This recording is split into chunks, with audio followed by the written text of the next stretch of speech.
Meet OK Go.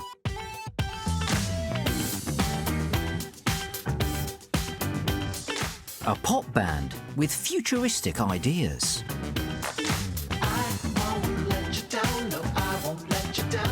A quirky quartet with more than 200 million views on YouTube. Known for their wildly entertaining music videos, these arty musos are at the top of their musical game. But for frontman Damian Kulash, living in an age of cutting-edge technology has its pitfalls. I recorded music, 15, 20 years ago in college that I can't play anymore. I can't find the right DAT machine or the right ADAT machine or the right 16-track digital machine that looked like it was the future then, and now I can't even find one to play these tapes on, and that's only 15 years.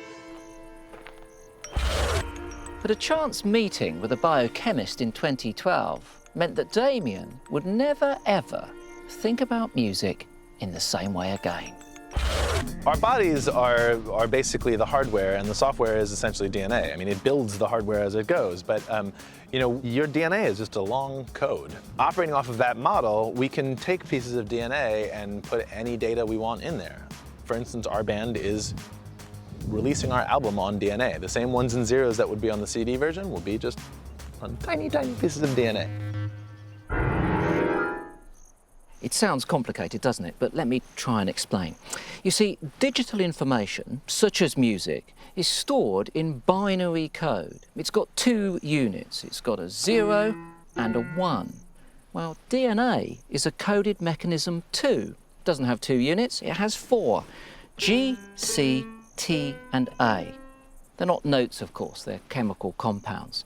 But if we can store digital information using 2 units, we can also store it using 4. It might be a bit more difficult, but it works.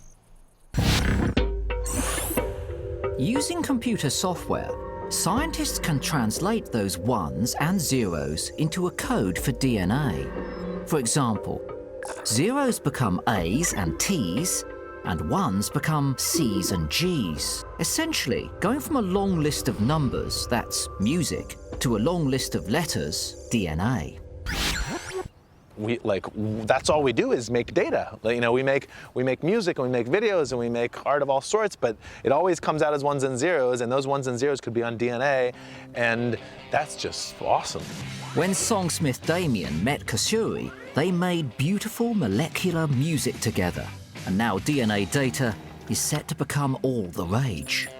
In theory, if we sell one little vial of our new album as DNA, we will have sold trillions and trillions of copies, which I think will make it the highest selling album of all time.